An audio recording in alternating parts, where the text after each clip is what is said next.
Okay. Nobody's watching. I think we're alone now. All right. Well, um, hi guys. If anybody's out there, if anybody's watching, howdy. Um, oh yeah. Guess I should share this, huh? Since I'm on. I know I suck at this, but oh well. Okay, hold on. I see you guys. Okay, hold on. I haven't tweeted this out yet, so I'm trying to share it, and I'm testing some stuff. Okay, yeah. Okay.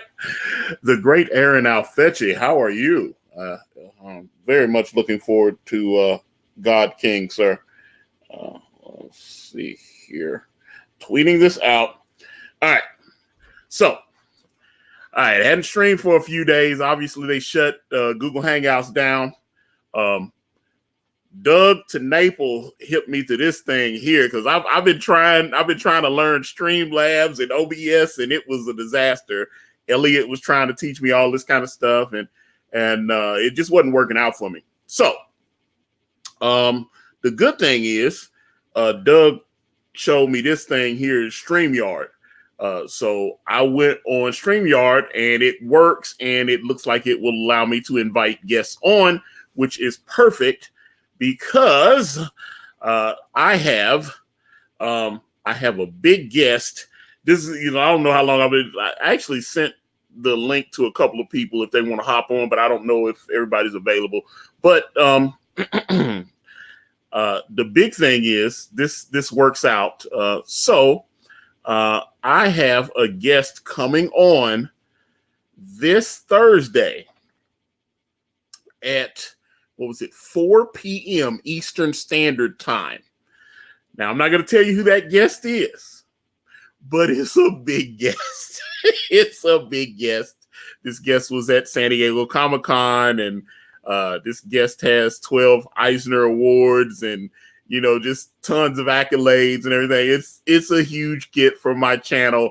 I am super stoked, but I'm telling you guys, you definitely want to be here this Thursday, 4 p.m. Eastern Standard Time. I will reveal who it is about 24 hours before. I want to build the anticipation, but it's a big guest. I promise you, it's a big guest. I've been trying to set this interview up for about 4 months now. And well, there's a few people that know this. Some of my friends know who the guest is, but it's a big guest. it's but I'm telling you, I know the exact time. This Thursday, 4 p.m. Eastern Standard Time. Be here on this channel. And apparently I will be using this to stream because I was like, oh man, I'm sitting here doing all this trying to learn. I was like, I see people using their Streamlabs and OBS and all that shit just don't work for me. I was like, I would have to bring, although we've got a lot of college kids here in my town, I had to bring someone in, a tech guru, and help me set it up. Now, because the thing Elliot keeps telling me is once you set it up, you don't have to really fool with it too much. You just got to kind of stick with it. But hey, it works. So but yeah, Elliot's like, no, man, once you get it set up, it's all gravy and you can just stream and do your thing and all that. So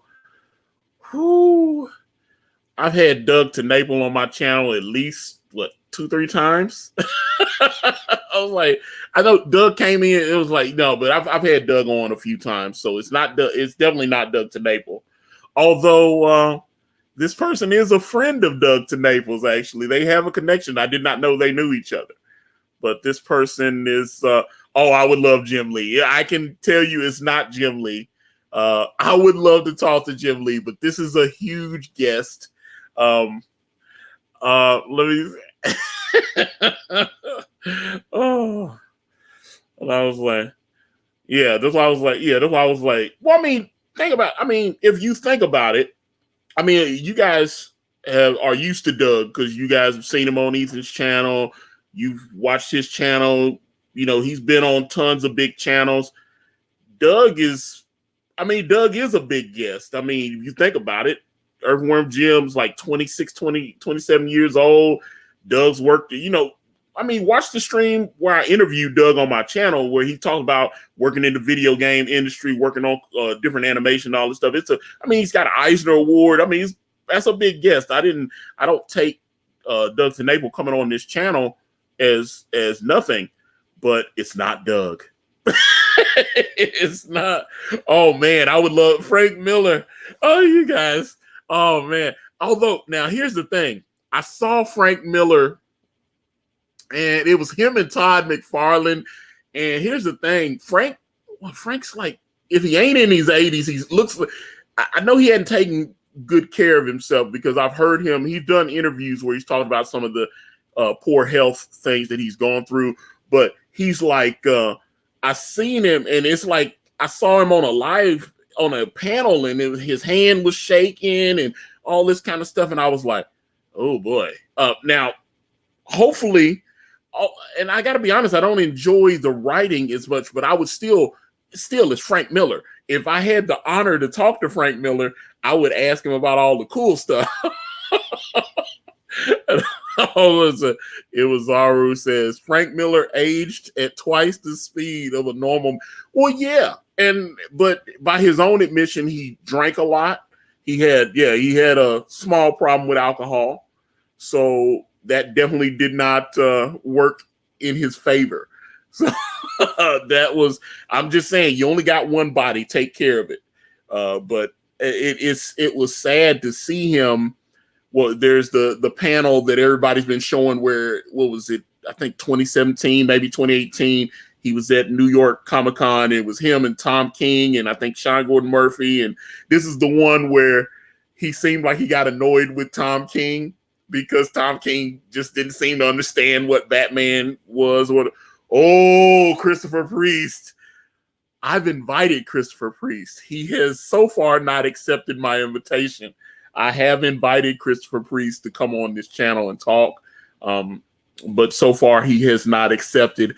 I would be giddy as a schoolgirl to talk to Christopher Priest because he is without a doubt one of my all-time favorites to, is it a writer or an artist you'll have on your show? It is a writer and an artist. He does both. And like I said, this gentleman has 12 Eisner Awards and, consummate pro, big time. Certainly doesn't have to take time out of his busy schedule to come talk to my ass, but I certainly appreciate it.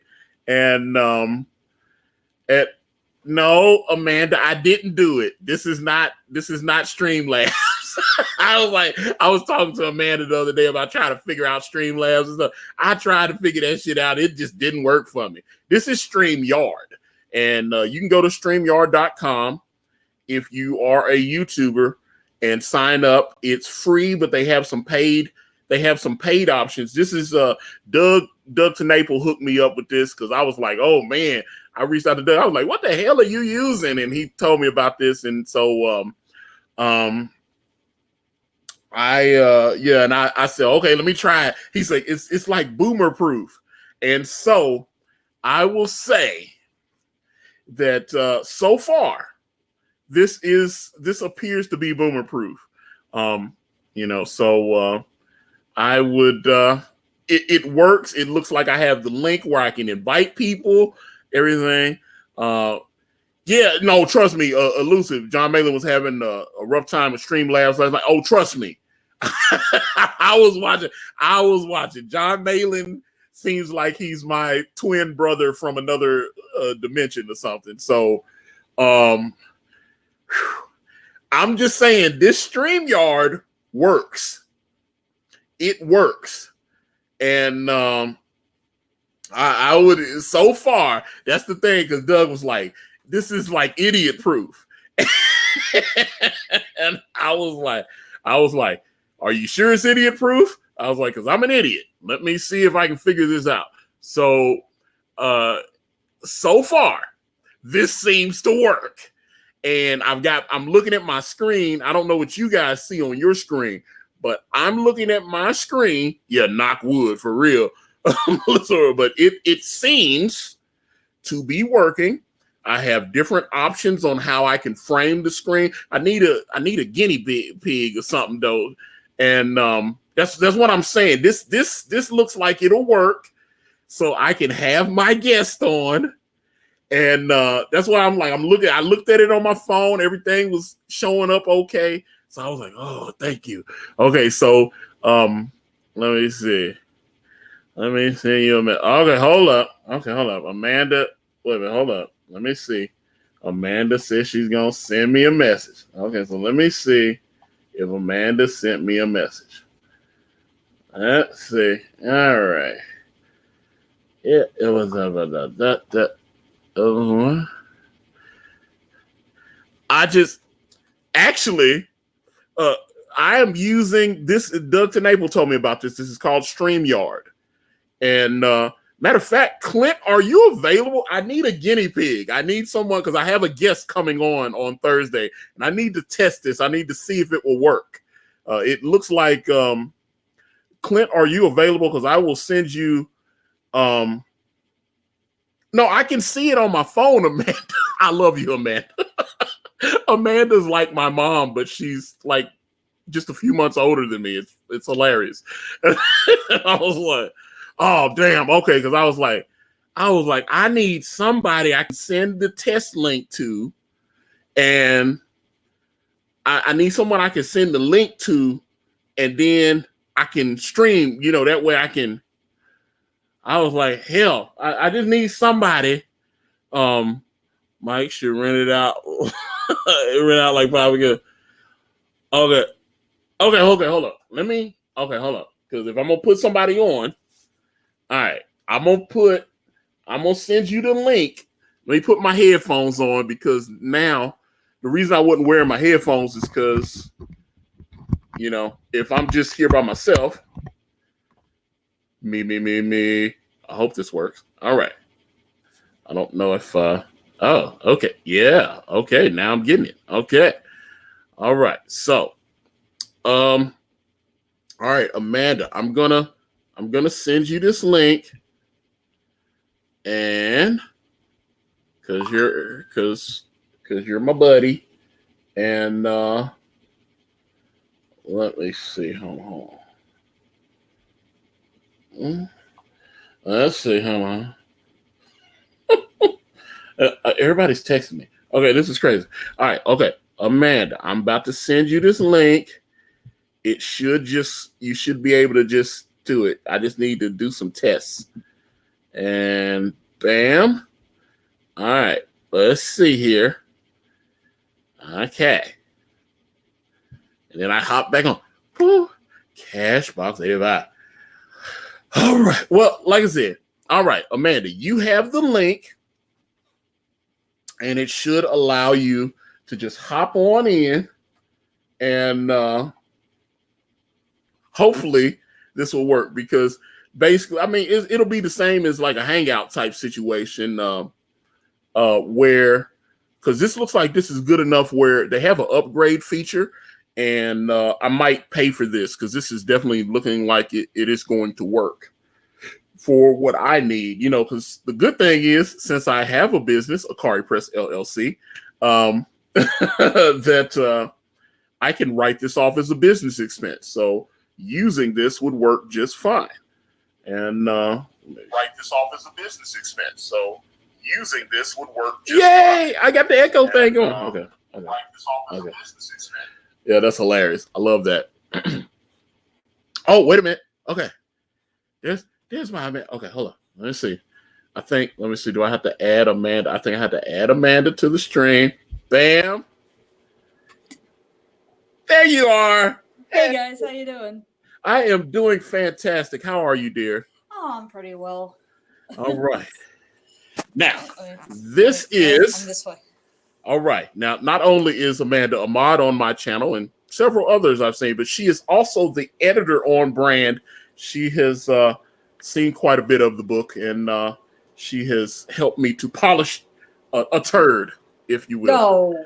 No, come on.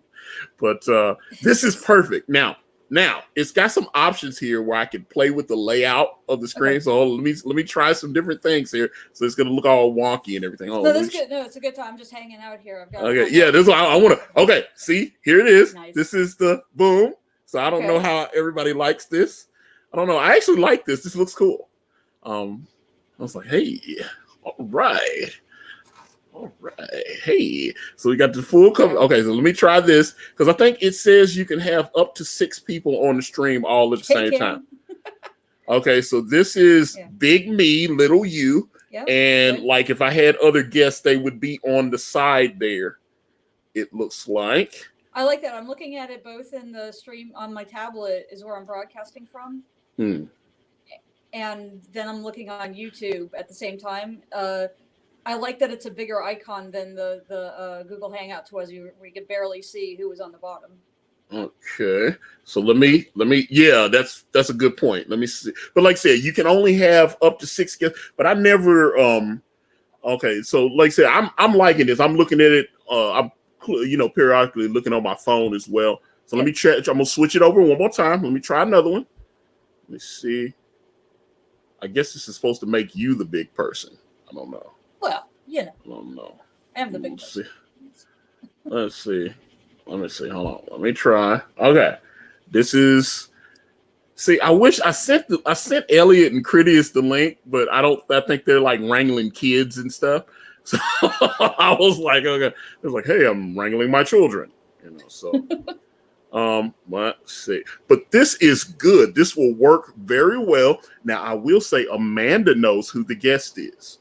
I do. But Amanda knows who the guest is. But again, she is working on my very top secret project. And so I have trusted her with things that the average consumer would not know.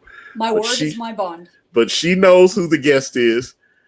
Let's see. Okay, so Antonio, really quick, on my side, I got a note. There's like a strip down the side that said, first when I got in, it said you're in the like I said, you're in the green room or something. Yeah. That's how it does. Like when you click on the link, now that's one thing I like. It goes into what they call a broadcast studio. So when you click on the link, so again, thank you to Doug Tenaple, because Doug hit me to this, and I was like, thank you, Doug. Because I was like, what are you using? Because it was like, I was like, this is shut my channel down. I mean, we got to do Sexy Party and do all this other stuff. I was like, I got to get this back working. So I'll be able to do Sexy Party and all this. So this is fantastic. Be able to do the draft show. Yeah. Nobody. This is the thing. I would play fantasy football with you again. Yeah. But nobody cared. It was killing my channel to do the football stuff. So I don't know if I can do that. Well, let's just do it for fun. I mean, I'm sure you. Yeah. I'll play with anybody for fun. Yeah. Brian M, a 6-way sexy party. Well, that would, I still have to do the show with Sashi because I talked to Sashi and Sashi said, "Oh, I will come back. Yes, please. I'm not as busy as I normally am." So I'm just like, okay. So if I could get Sashi, because that was the thing. Anna used to listen to Sexy Party when Sashi was doing the when she was the host on there, and she was like, "Oh, I really like your co-host," and she loved her accent and the whole thing, and Anna admitted that she's kind of into girls anyway. So I was like, oh, okay. So yeah, I would definitely like to do the show where it is Anna and Sashi together. You already have the title picked out for that one, don't you? Yeah, well, it was. See, I said I would call it either threesome, or I would call it. I would do the Bob Dylan thing and call it blonde on blonde. Yeah, it's like, See, you have to really be into that, the Bob Dylan stuff though. Let's see. Man in Lunacy says, I'm down for a fantasy football league with you and other CGP. And I ran it. Yeah, so I ran it, and fortunately I won. Yay. I won the league. It was awesome. By that much. Hey, Super Bowls have been won by a point. Well, sure. You know what I'm saying? A kick, a field goal. And so all I He know, almost lost to my husband, is what it is. So yeah, I love how you said almost. yeah, it's true. I love True. how you said True. almost. So that was fantastic. So Yeah. this seems to be very stable. This is working. It's streaming quite nicely. Everything looks good. It looked good on my phone. Let me look again. I want to make sure. I want to see what I'm putting out there. Yeah, it sounds clear. It sound on my end. I'm on a tablet, so there's the one thing though is that it told me to. I was on Chrome on Twitter, and it said go to Safari to open this on my iPad. So it didn't want to open on Chrome. It wanted to open. Okay, because I was like, yeah, I'm using Chrome. I'm using Chrome on but mine. on an iPad. On an Oh, iPad, okay, yeah, okay. Said, but it also said it's better if you use this on a laptop. But my laptop here at work doesn't have a. Well, I guess it does. I forgot my new laptop does have a camera that I could have used, but so. Okay, so yeah, because it says it will work on Chrome and Firefox. Right, and it's working nice on Safari right now. So yeah, that's why I was like, and it looked really good on my phone in the smaller screen and everything. So I was like, okay, that's one of the things. Big thanks to Doug Tenaple because he saved my bacon on this. So I was like, I actually think this works well enough where I'd be willing to pay for it, which I think it's $100 and something a year. So you have to pay the full thing up front, and then I'd be able to lose that little streaming duck up in the corner and maybe put the Akari Press logo up there, stuff like that. So hey, now that you're in your own business, that's a tax write-off. All these. That's what I'm saying. Yeah, that's why I was like, all this stuff. Like when I pay Canaan, I write it off on my taxes. I pay my colorist, I write it off on my taxes. Register my domain names, I write it off on my taxes. All this stuff is tax write-offs because it's business expense. And still, I still had to pay about $8,000 in taxes. It was vicious. Wow. But I mean, I made almost $90,000 last year, so it was crazy. Hey, Matthew Fowler, my face reveal has been deleted from Antonio's channel. I was on his fantasy football stream last year on the draft. You were. It was like you and there was another guy that hopped on. Somebody jumped in. I sent a bunch of people the link because I was like, you guys are all doing it. And the guy was like, yeah, I'll hop on. So it was like you and another guy. Yeah. And I think he only played like 2 weeks and he gave up. He was like, yeah, please. So it didn't work out. Yeah. So yeah, it did not work as I had anticipated. I thought I was like, getting to know you. Well, you know what? There's a lot more people in the community now. Maybe instead of just showing it, doing videos about it, maybe just more people will want to play. Because it's always fun when more people play, Yeah. And that's the thing. I want people competitive. I want to try to draft a player, like one of those bubbling picks that nobody knows about, and then go in there and try to get him, and then realize the other guy has already taken him, and I'll be like, curse you, you took my guy. Yeah, exactly. And I was like, but see, I just I got my NFL league set up already. It was just I joined somebody else's thing, and they did the stream the other night. And I just let it auto draft, and it drafted Ezekiel Elliott with my So I'm hoping that they get this worked out before he goes. Well, when my husband auto drafted last year because he wasn't feeling well, it auto drafted 6 quarterbacks. Yeah, he had 4 or 5. I know he had at least 4 or 5 quarterbacks, but I saw he traded one of them or something. I mean, he had all the best quarterbacks though. But that's still, you don't draft it. Yeah, it was like I waited. Let me see. I can't remember who did I take with my number 1 overall pick because I was like, I'm trying to remember who I picked. I can't. Because I know Lunacy is talking smack in the chat there. Hey, I get it. No, I was like, no. Hey, I played fantasy I'm good though. Believe me, I'm good. I was like, I'm fantastic at fantasy football. I don't know. I love it. I get into it. I'm not as good as I had been when I was listening to sports radio every day. The sports radio station in Tampa was the absolute best. I mean, I learned so much, and the 2 main hosts have both died in the past 12 years now, but I learned so much stuff from them. It's not even funny about not just fantasy but gambling and all those kinds of stuff. It was great entertainment, but also really made me more of a knowledgeable sports fan. So, but I'm not listening to it much anymore. But yeah, my squad just with an auto pick was great. But like I said, I'm questioning the Ezekiel Elliott. I was like, damn, any other time I'd be stoked that I got Ezekiel Elliott. But I'm like, is he going to sit out the whole damn season? Yeah. Is he going to pull a Le'Veon Bell and miss like the whole damn season? Because I was like, so I've got him on my bench and I moved one of my other. I might need to try to find a more stable running back because the rest of my squad is tight. I like my squad. And I was like, I'd feel very confident here's a problem. Even if I get Ezekiel back, if he doesn't go through the preseason, that conditions him. And I've noticed a lot of times, a lot of times, even if he comes back, he's not going to be as in game shape like he normally would be. Yeah, he won't be for like 4 or 5 games. And so it'll suck. So I'll be like, oh, God, he's back, but he's not in game shape. He might be an easy trade to get off with somebody in the league that isn't thinking that way. He's like, I'll get him as soon as he comes back, and it'll be Ezekiel Elliott. Yeah, that's the thing. They set up the run. I saw they signed the Cowboys re-signed Alfred Morris again. I mean, he was stable. Yeah. I mean, he's like 31 now. It's like he's not. Do you remember when you used to hear 31 and you're like, well, that's not old. People used to retire at 31 back in the day. They'd be like 32, 33 years old. They'd be like, well, it's time to hang it up. But now that I just turned 45, I'm like 31. That's 14 years younger than me now. And I'm like, Jim Brown was like 29, 30 when he retired. He only played 10 years? He played 10 years, right? Yeah. Yeah, he didn't play. I was like, I think he didn't play that long. And when he retired, they were the champs. Yeah.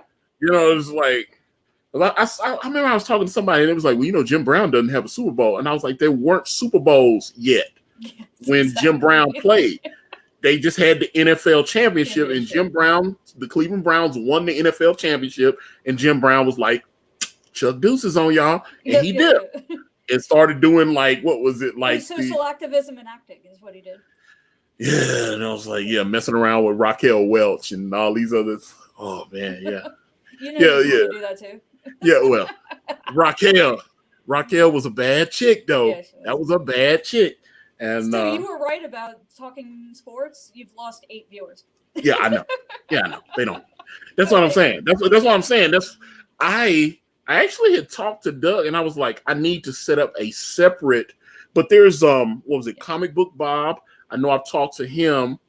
He's into sports and stuff. I need to just stream. I need a separate sports channel. And all the stuff will be sports related. The content. Jeremy over at Geeks and Gamers is looking for more people for a Sports Wars channel. I've DM'd Jeremy. I've talked to him in the chat, and he's like, because we've been on Ethan's channel together. Hey, dude, send me a DM, and I'll DM him and stuff. And then he just like ignores my DMs, and then I was like, Jeremy, I sent you a DM. Oh yeah, man, I'm getting swamped out here. I was like, okay, because he definitely wants to do. He was talking about he wants to do like old school wrestling. Yeah. And I was like, yeah, let's do old school wrestling. I'd love that. That would be awesome. But I'd be into that. And because I can. Did you see Brian Shearer hanging out with Sergeant Slaughter?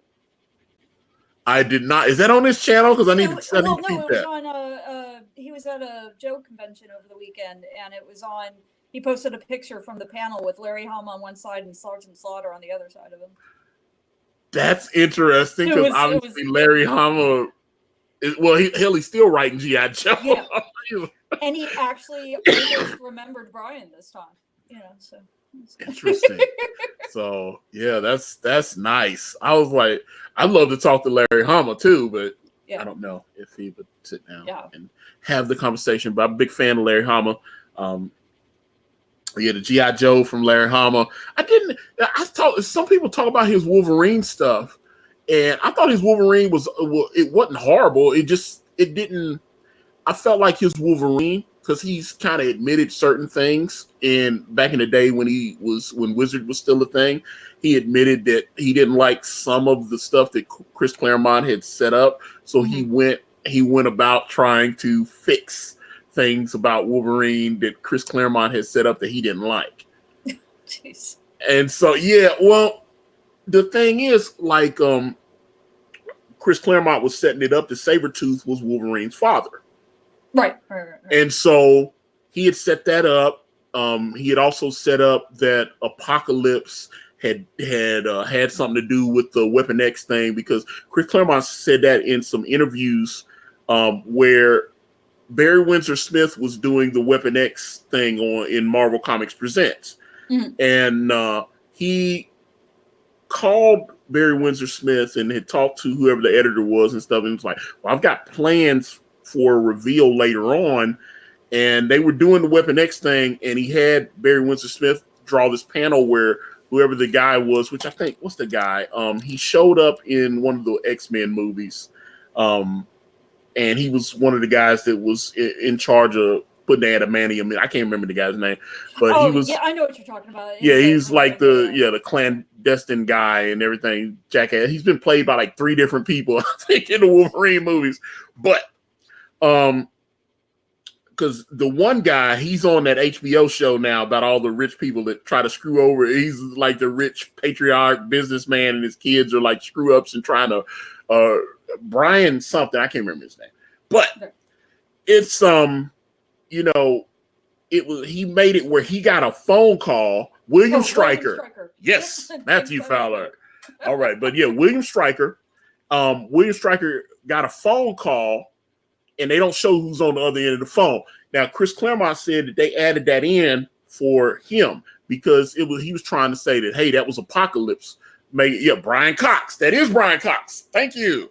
All right. So Brian Cox he was one of the people. They've had William Stryker played by like 3 different people, I think, because they had a young William Stryker, and they had the media, Danny Houston, I know, played the second William Stryker in, in the X-Men. Well, he played William Stryker in one of them, and either way, it was well, there were different ages of them. Right? Yeah, they keep going back and doing different. They get confused. So, but Brian Cox, but he asked Barry Windsor Smith. He was like, "Hey, can you make sure that the guy gets a phone call so that we know that there's a shot caller on the other end of the phone, somebody that's telling him to do this, so it doesn't look like he's the main guy doing all of the stuff. He's taking orders from somebody." And he did that as a favor to Chris Claremont, because Chris Claremont was saying that, hey, the person on the other end of the phone was in Sabah Nur Apocalypse. Letting them know. That makes more sense, because a regular guy isn't going to be this chief mastermind of everything. Even though he's not a regular guy, he's military and all this kind of stuff. That's what I'm saying. So Chris was like, you're playing in my wheelhouse. Please don't screw up the stuff that I've set up. And obviously, like I said, Barry set that panel up, and the guy goes, like, yes, sir. Took the phone call from him, but they don't show who's on the other end of the phone. And that was going to be the reveal that it was Apocalypse that was behind the Weapon X thing for whatever reason. And then obviously the reveal that Sabretooth was Wolverine's father. Right. So Larry Hama went out of his way to set up this storyline where they had to get Wolverine blood tested, and he got blood tested in Saber. I've still got the issue. It was Nick Fury. It was like a helicopter Wolverine. It was like, because what was it? Adam Kubert was the artist on the book. And so the Kubert brothers were going back and forth. They were like on X-Men. One of them was on X-Men, the other one was on. And then I remember I think it was still Adam again, because Andy Kubert seems not to be as prolific as Adam. Adam just seemed he be all in it. Because that's why I noticed he's doing like stuff over at DC. I've seen him post some Superman or whatever. He's posted different things, and then I think he came back. I think he's a freelancer now. So it was I'll be following. He's on Tumblr. He be posting weird stuff on there. He's like, hey, I took this carving knife and I carved Wolverine into this. He does these like metal shaving arts and stuff. It's like real cool. Wait, like, okay. Someone's posting weird stuff on Tumblr? What? Yeah, well, I mean, I'm just used to him taking like a pen or a marker or something and drawing, and he's taking a scalpel or some kind of carving knife, and and doing like metal etchings into, which they were cool though, because it's like, I was like, whoa, Adam Kubert just etched Wolverine into this piece of metal, and I was like, oh, okay, cool. Did he do the whole thing where you did the etching and then you poured the acid over it so it shows up, that kind of stuff? Or I don't know. He just posted. Matter of fact, I have to find it if I can find it, because I remember I commented on one of them and he actually liked my comment and I geeked out. I was like, wait a minute, he acknowledged me, and I was so happy. I was like, he acknowledged me. It was like, well, a couple weeks ago I tweeted. About maybe 2 months ago, I tweeted something, and for whatever reason, Rob Liefeld saw it and retweeted my tweet, and I was like, "That's Rob Liefeld! Oh my god!" And I was just, I couldn't, I'm having my geek moment because it's Rob Liefeld. It's you like, can tell when you're geeking out when you're doing interviews. You totally can tell that. And that's one of the things that you have to learn. And one of my college professors who was a sports writer, and my first job was being a sports writer. And he said, Amanda, don't be a sports writer, or it'll ruin sports for you, because you can't be a fan. You have to learn to be, unbiased. And I'm totally biased. That's why I made me a better sports fan, because it taught me not to be biased against my own team. So I'm better about that. But the other thing it taught me is that how not to geek out when you're meeting, because mostly I covered high school sports. But, there's a lot of professional athletes in Tampa that you just happen to run across. And it taught me not to geek out over celebrities.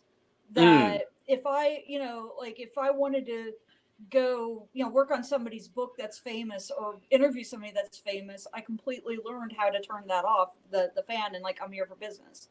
So, and then when I'm in my own private area, I went, on Thursday, at 4 p.m. Eastern Standard Time, you will see me geek out on a new level of geekdom.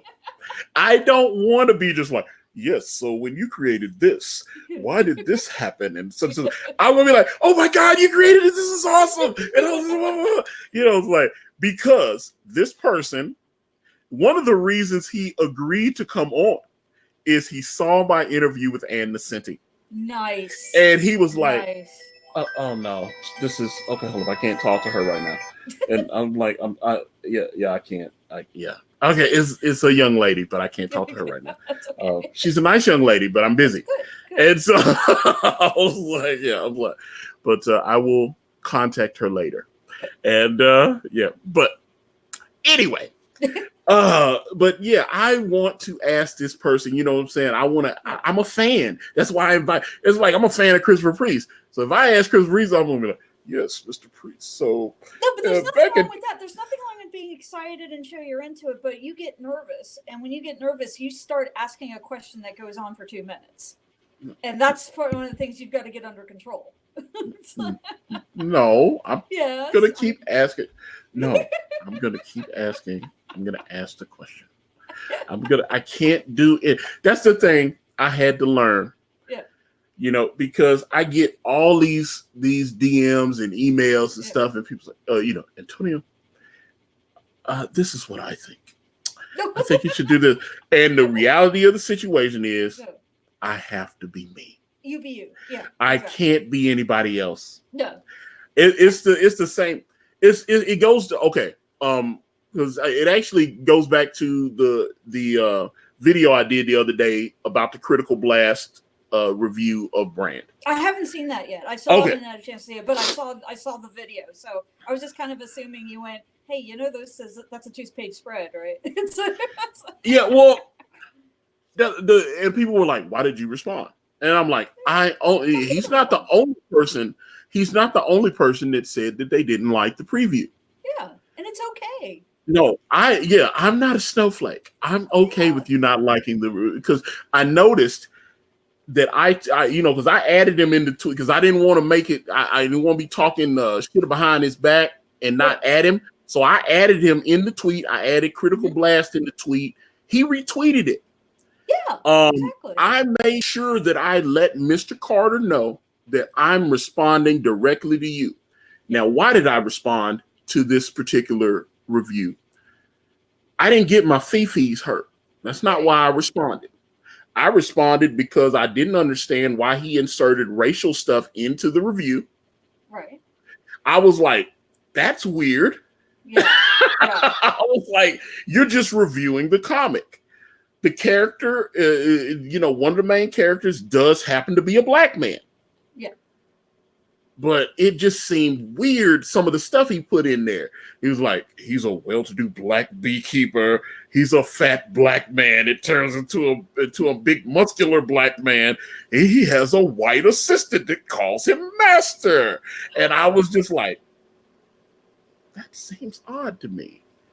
So I didn't even think that when I was editing, and and most normal people, and that's what I'm saying. Yeah. That's and I saw him on Twitter going, "Oh, some people in Comicsgate can't accept criticism," and I'm like, "No, jackass, you inserted weird racial shit into your review." Yeah. And I want to know why, because I say again, if I go to the doctor and the doctor happens to be black, I'm not going to see my black doctor. I'm just going to the doctor.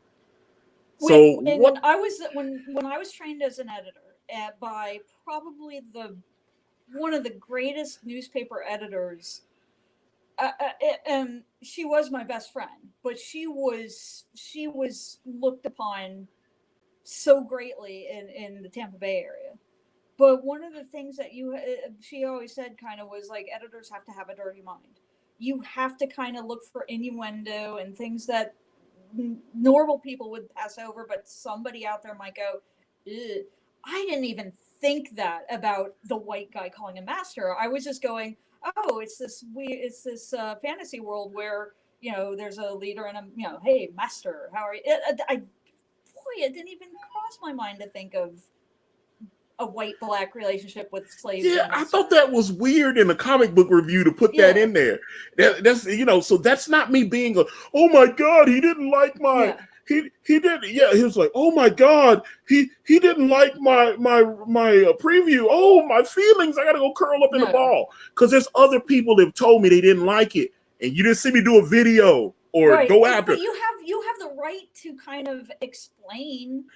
I mean, there's a difference between not accepting criticism and accepting the criticism and trying to explain yourself. Like when I edit and you went, oh no, I meant it this way. And I go, oh, okay, then you're right then.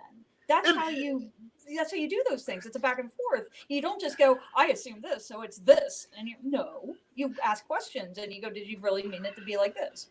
Well, and I also thought he inserted weird stuff into the review that he was being disingenuous. He was like, Akari Press can't pick, they seem to have a problem picking the plots. He's like, so what do we have here?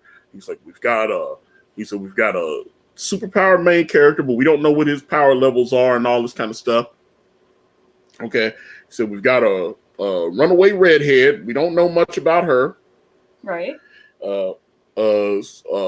A super villain, megalomaniac, whatever, and we don't know that much about him. And he said, and then there's a cookbook. He said, there's a man with a cookbook, and I was like, okay. The thing is, it's a third of the book, maybe a third, and just a little bit and half. So you're just starting a series, and these kinds of books that have multiple storylines are probably going to all diverge at the end. They're definitely going to all come. It'll be one main plot. You can't just go, well, what's going on? It's like watching Snatch. I remember my dad watched Snatch for the first time, and it was like a year before he died. You're proud for. And it was, yeah, exactly. And he was getting mad. He was getting so mad, going, I don't understand where all these different plots are going. It's making me, they don't match up with each other. And I said, Dad, just wait. And it was right before the scene where he throws the milk on the windshield and everything starts converging with each other, right? And then all of a sudden Dad's like, that's the greatest movie I've ever seen. So, you can't judge halfway through a story where you have diverging plots where they haven't converged yet. That's not fair. Yeah, well, like I said, I thought he inserted a bunch of weird, that's what I'm saying. It just seemed weird. It's like, he even has a white assistant that calls him master. And I was like, really?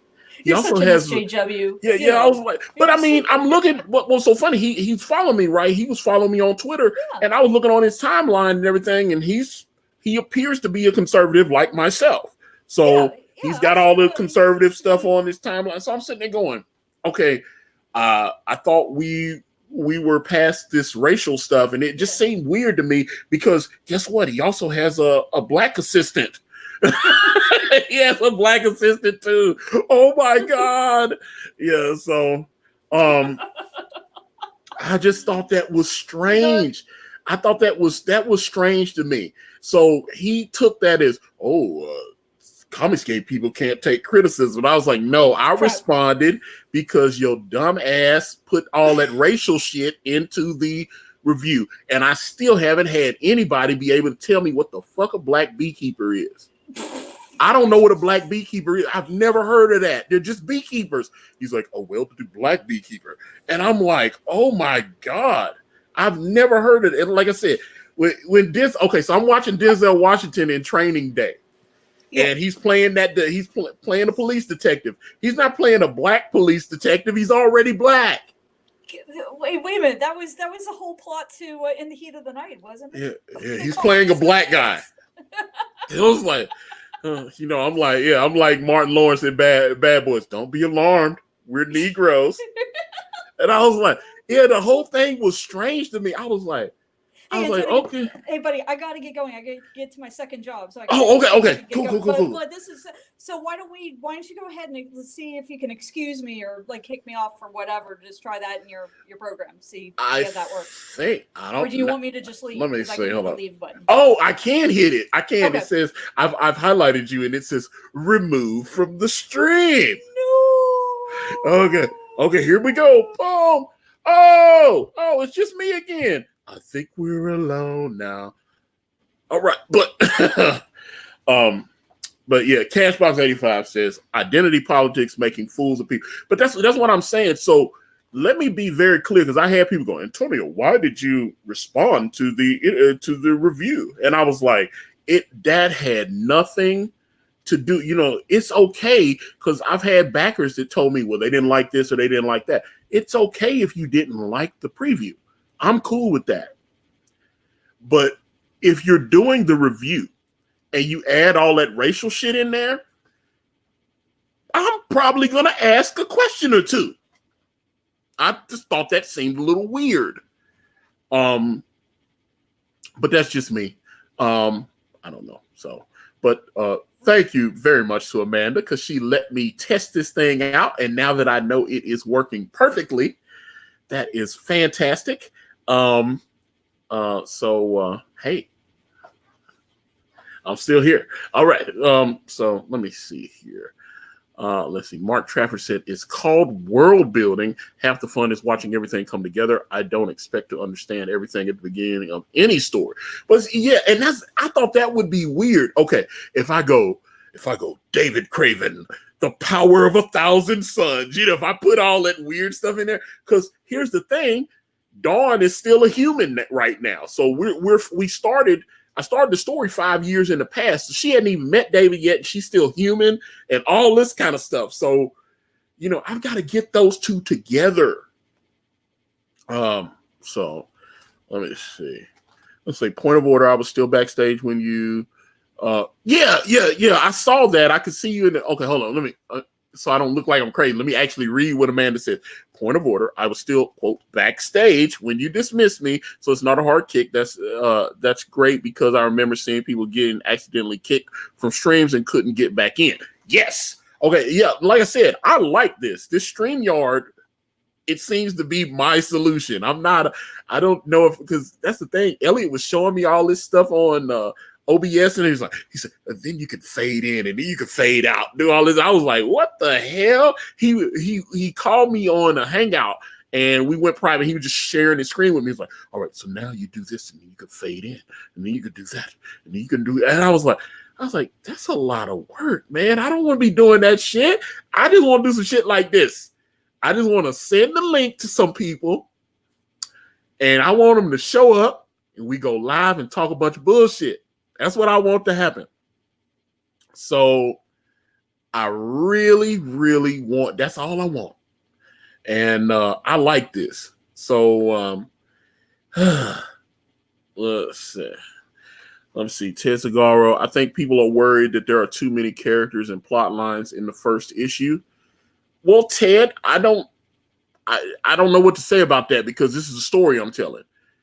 So it might, some people say there's way too many characters in Game of Thrones, but it's Game of Thrones or A Song of Ice and Fire. There are a million different ways to tell a story, and this is the story. The story that I'm telling about the Cravens and all this stuff, this is where it is. So I've got the Covenant storyline, I've got Dawn's storyline, and I've got David's storyline. And then let me see. How many pages left till we get to print?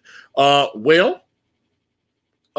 got, let me see. So I've got 8 pages that need to be completely done. I've got layouts for some of those pages. And then we've got other pages that were done traditionally that are being inked now, which Kanan just sent me a new page. I think it was page 35 about an hour and a half ago. So that's where we're at. Now, of those pages, I think I have up to page 28 colored. So the pages have to be colored and then obviously have font put on them. Now, my goal with Kanan is I want his part of the book to be completely done before the end of the month, which he is trying to do. Let's see. Work in progress. As long as you don't have 10 main characters, it will be great. You can build several characters, but don't just have everyone be a main character and you're fine. Well, see, here's the thing. That's why I actually left. There's another character, another set of characters that I cut out of the book. Then I cut out of this first book because I have to have them for my chapter. Let me see. Elusive. I'm in this for Dawn's storyline. Oh boy. So we take Dawn's storyline up with Fame. It goes up a notch in Way of the Gun. You'll see some stuff because the goal for Way of the Gun is to, although that storyline will end. So you will see how Dawn and Fame, obviously you see Dawn and Fame meet in the first book, and you will see how Dawn and Fame stop working together in the second book. And also we will introduce Dark Santana, and also we will introduce Verndil Perry and some of those characters. And we will also introduce, we will also introduce David and Dawn together. But then, now they'll just meet. They won't. They'll meet in the next book. The next book after Way of the Gun is called The Union, and that's the book where David and Dawn will get married. So I will have David and Dawn get married in The Union.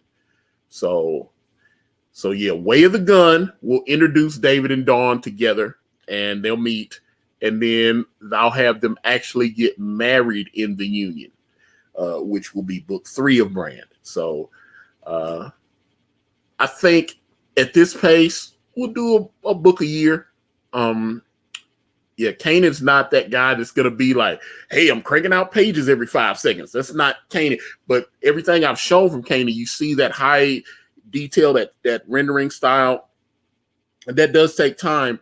But one of the big mistakes I made is I thought, well, there were certain things I didn't understand, i.e., Kanan was under contract to Stranger Comics. He was doing the Accessa book, and they were supposed to be done in October, and he was supposed to take over on Brand. And then they added some more pages, and then Kanan didn't get done till like maybe 2-3 days before Christmas. So he did, so we didn't get the him until Christmas. I was like, damn. He's like, all right, so I'm done now. And I was like, but yeah, Kanan, it's Christmas. I was like, I know you. I was like, you got family. I got family. You know what I'm saying? I know it's the holidays. I know he eating turkey and ham and unwrapping presents and hanging with his kids and all that kind of stuff. So I know he's not sitting there at a desk drawing Brand pages. I knew that. So then at the beginning of the year, he was like, all right, New Year's is over. And then he started doing so. Let me see. Work in progress. Let me do a side story with a few characters. You write and I'll draw. Add that second book a year. Now, what I do want to do, I want to do like I do want to do some side books with some other artists, but work in progress. But if you have some, as they say, art samples, slide me a DM or email me at info@akaripress.com. And I will take a look at them because I know there's some other artists that I've looked at that I think could handle some of these side stories. Because I told Kane, I was like, yeah, I want to tell some of these side stories. Okay, hold up. Elusive brand crossover. Okay, brand crossover. There was an idea that I had for, I had the gentleman Christopher Rue on this channel. He has the book Iron Skies, and I know they're over $14,000 now. I had a story which I could do without Iron Skies. It's called Children of Man. It's set in Victorian England, and I thought, I thought that would be a great setting for like a nice steampunk crossover, so we could have like his characters in there and my character. We could do that. I had actually mentioned to him that I thought that might be a good idea for both properties, but he was like, well, I'm going to be doing Iron Skies 2 and all this. And I was like, I get that. So, but trust me, I have other ideas. Let me see. Let's see. Ted Segaro asks, how important is Edwin's character to the story? Well, Edward Lind is definitely going to be, he's a minor character, but that's not the last time you're going to see him. The appearance that he has in these few pages of Brand, that's all he's going to be in this first book. But we will bring him back. Dawn's going to be older, and she's, let me just say, they've kept in touch. They've kept in touch, and so there's stuff about his character. But I like him, and I think I want to show him again, because that's the thing. A lot of people's like, oh, you just put Edwin Boyette in the book. And I was like, Edward Lind, I had already had the idea for that character. I just didn't have a face for him. And then after talking to Edwin, I was like, what if Edward Lind just looked like Edwin Boyette? And I thought that, like I said, I thought that would be a good idea. So at that point, I told Edwin, I said, hey, I think I'm going to have Kanan draw you in the Brand. And he started laughing. He thought I was joking. And I said, no. And then I said, look, I showed him. And he was like, he saw Kanan's, Kanan drawing him. And he was like, that's really cool. And he was happy with it. And he was like, yeah, go for it. And it was, yeah. So I thought, like I said, Edwin was very gracious, and he liked Kanan's rendition of him. And I was happy with it. And I think the character is going to be fun. He's definitely going to see, you're going to see Edward Lind again, but like I said, Dawn will be a little older. And he told her to look him up. She's gonna look him up. Let me just say that they'll meet again, because I have plans for his character. So, let me see. Let's see. That's all. But all right. But hey, guys, this is great. This appears to have worked. This StreamYard. This is hopefully, but I'm about to sign off, but I'll say again, this Thursday, 4 p.m. Eastern Standard Time, please tune in. You are definitely going to want to see the stream that I'm going to put out there Thursday, 4 p.m. Eastern Standard Time. And hey, that's what it is. But I'm just trying to make sure I got all the big things. All right. So, all right. Doesn't look like you guys have any other questions, so I will go ahead and sign off. Let me see. But hey, you know what I'm saying? Later. All right, Matthew Fowler. Boom. All right. So let me do my world famous sign off because Elliot always says he loves this. So with that being said, I'm gonna wrap this video up. And if you guys want to reach out to me, I'm on Facebook, Instagram, Twitter, and right here on this YouTube channel, everywhere is at Akari Press. And if you type in AkariPress.com, it will take you directly to my Indiegogo campaign for my comic book series brand with the phenomenal Kanan White. We're on Teespring. We're on Amazon.com. The links to those are in the description. Thank you guys so much for watching. Like and subscribe. I'm out.